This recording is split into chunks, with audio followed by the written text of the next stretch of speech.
It was an unsettling scene over the weekend in Brooklyn Center. Police are looking for a hit-and-run driver who struck a teenage boy riding his bike.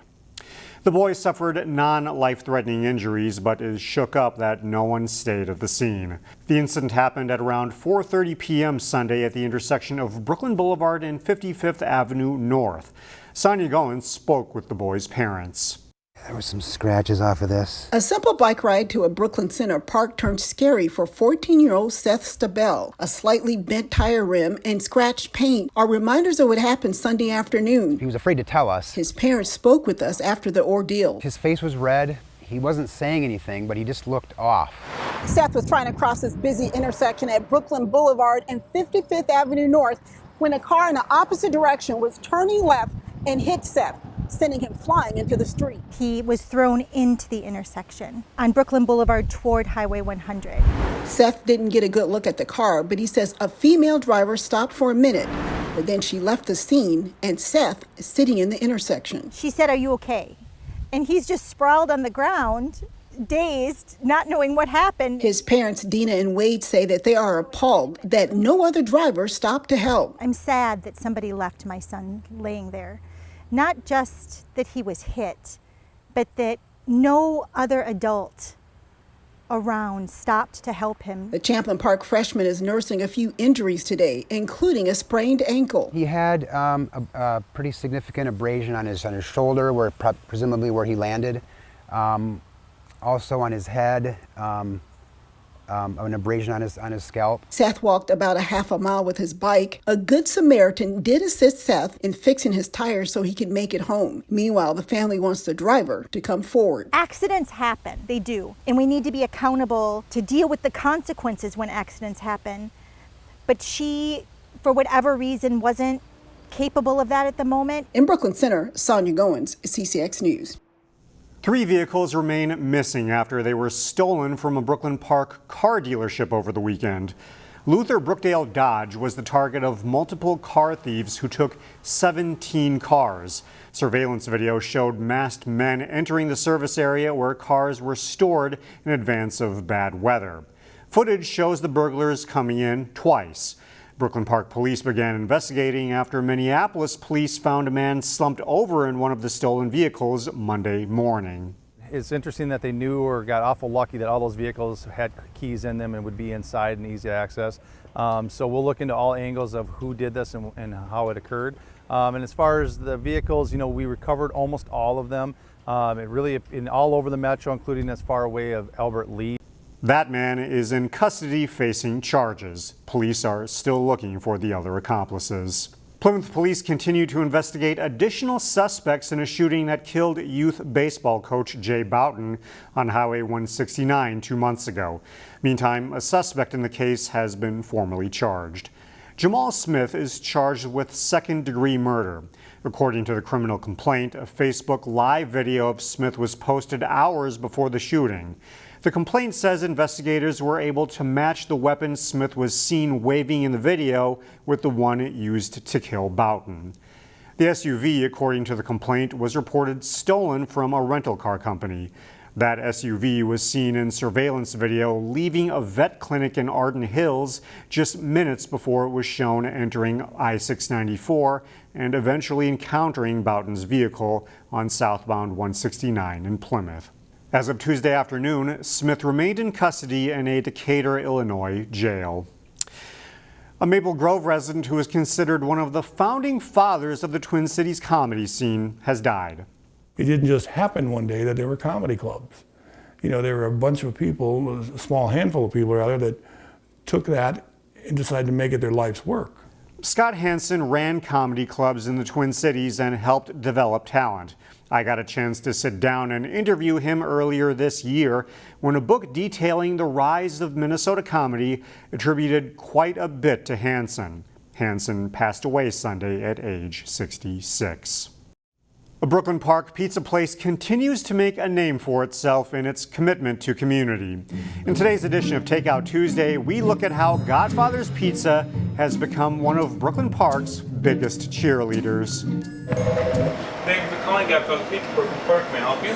You might not think that a pizza kitchen would be a busy place on a Tuesday morning, but 2 hours before doors open, the staff at Godfather's Pizza in Brooklyn Park is working hard to fulfill an order placed by Maranatha Christian Academy. Today I think it's 70 pizzas, so it's 700 slices of pizza, and so that'll be enough for all the kids that go to school there. Roger Backstrom is the longtime owner of the Brooklyn Park location. Yet in this instance, he's also playing the role of delivery driver. Success! I'll be back in 1 hour with the next batch. Delivering pizzas to schools only scratches the surface of what Backstrom does. This is the 25th anniversary pin. As a business owner who's heavily involved with the Brooklyn Park Lions. We do the smelt fry right here. It's just such a rewarding experience. He started with Godfather's back in 1978, then worked his way up the ranks before becoming the owner of this restaurant 12 years ago. Walking into this Godfather's Pizza is like taking a trip back in time, and they have plenty of fun surprises. From the stained glass to the Godfather-style decor, this restaurant is heavy on nostalgia. I think we add an extra dimension to the experience. It isn't just about the food. Although it's worth noting that people enjoy the food, so much so that people lined up right when doors opened for the lunch buffet. But what sets Godfathers apart is Backstrom's commitment to creating a family atmosphere. Backstrom will also be busy this weekend. The Brooklyn Park Lions are hosting an all-you-can-eat waffle breakfast on Saturday.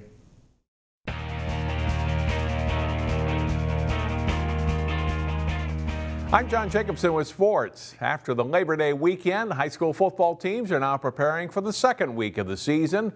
For one local team, they probably took a little extra time to celebrate a Week 1 win. The Park Center football team out to break a 20-game losing streak Friday when they hosted Bloomington Kennedy. First play from scrimmage, and the Pirates' Orlando Cooper forces a Kennedy fumble. Number 58, Emmett Wessa, recovers for Park Center as they take over at the Kennedy 20-yard line. 2 plays later, and a big hole for running back Micah Hoban to run through. He scores from 5 yards out, and Park Center leads 7-0 just over a minute into the game. Pirates coach Jordan Salas' team plays well all night. Second quarter, it's Hoban again on the carry. Nice cutback gets him to the end zone for his second touchdown of the game. Park Center leads 17-0. That's the score at halftime as well. Opening drive of the second half, and Pirates quarterback Marcus Freeman with a short pass to Dominic Brown, and Brown does the rest. It's a 17-yard scoring play. Brown with 5 catches in the game, and Park Center is up 24-0. The defense continues to hold Kennedy off. Pirates sophomore Isaac Davis with a nice diving interception at midfield to stop an Eagles drive. A short time later, watch this wild play unfold. Hoban trying to run right is cut off. He backpedals and reverses field to avoid the tackle, and then spots Joe Burgess, who's wide open downfield. Hoban and Burgess connect for a 40-yard touchdown pass. Everything going Park Center's way, and they lead 30-0. The Pirates go on to win 37-6 for the team's first win since September 2018, their first win at home since 2017. Game, our teamwork and chemistry has been excellent. Been working at it since day one. Since like last season when it ended, we've been in the dome working, building each other. I can't even say how much I appreciate these guys for going out and putting it all on line for all of us. The coaches and players in the Cooper football program had heavy hearts coming into their season opener after the death of an assistant coach. Jay Wilcox has more. A moment of silence for Drew Oregwe before the Hawks faced Orono. The visiting Spartans score first as Charlie Krause rolls right and finds Victor Ruland for the touchdown. It's 7-0 Orono after 1 quarter. To start the second, Camden Royal has a big gap to run through and then eludes a couple of tacklers to score a 34-yard touchdown to even the score at 7-7. Then it's Joe Russell with the pump fake, and he throws a strike to David Connors for the touchdown as the Hawks grab the lead at 14-7. With the game tied at 14, Royal strikes again. He fights through arm tackles, then makes a nice cut to score as Cooper leads an entertaining game 21-14 at halftime. Tied at 21-21 in the third, and Russell swings it out to Royal as a receiver this time. He splits the defenders and gets up the sideline to score a 39-yard TD. Cooper's back in front 28-21. After a Nehemiah Ponder sack, Orono's punt attempt goes awry and Cooper gets the recovery at the Orono 1-yard line.